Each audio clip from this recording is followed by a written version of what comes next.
Tonight, I was actually thinking about something. It was a mistake that I made when I was younger.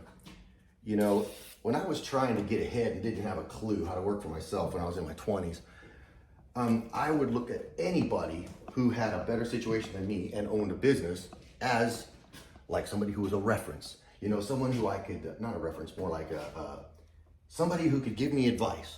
Somebody who could tell me the secret to his success, because it's clearly better than mine. The guy owns a crane company, you know, or whatever, and he's like 2 years older than me. So how did he do it? What's the trick?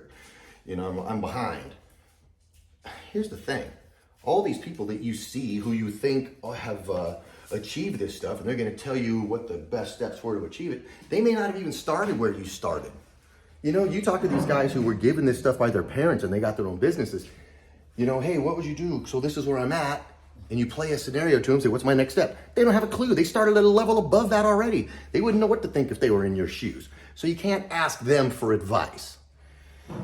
You really have to identify people that you know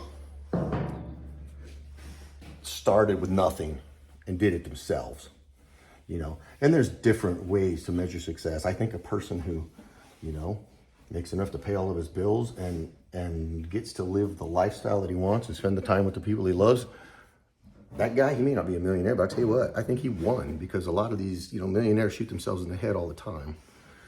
But don't think that everybody who's ahead of you is in a position to give you advice how to bridge the gap between where you are and where they are, because they may have started here because of family money or, you know, family business or who knows what. But a lot of people are born with a silver spoon. And if it isn't you, well, asking them what they did with their wealth to get ahead is not the same as them telling you how to start from nothing or you know, struggling to budget what's your next step.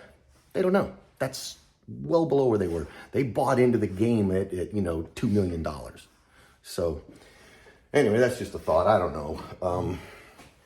Because I hated it when I asked people that, and they're like, well, man, I just, and I'm like, you sound like a freaking idiot. Why can't you have any advice?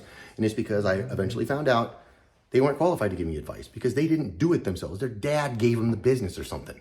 That's not the same thing.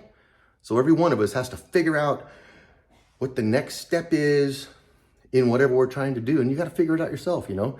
And if you feel like you're stuck, just remember the lessons contained in the circumstance that you're in right now is the very lesson that you need to get to the next level. And as you get older, you may not have as many lessons to learn. And when you do, they're doozies. But learn from your mistakes. Don't keep trying the same number to pick a lock if you know it doesn't work. Yeah, that's about it. I'm just cleaning the bike and chatting.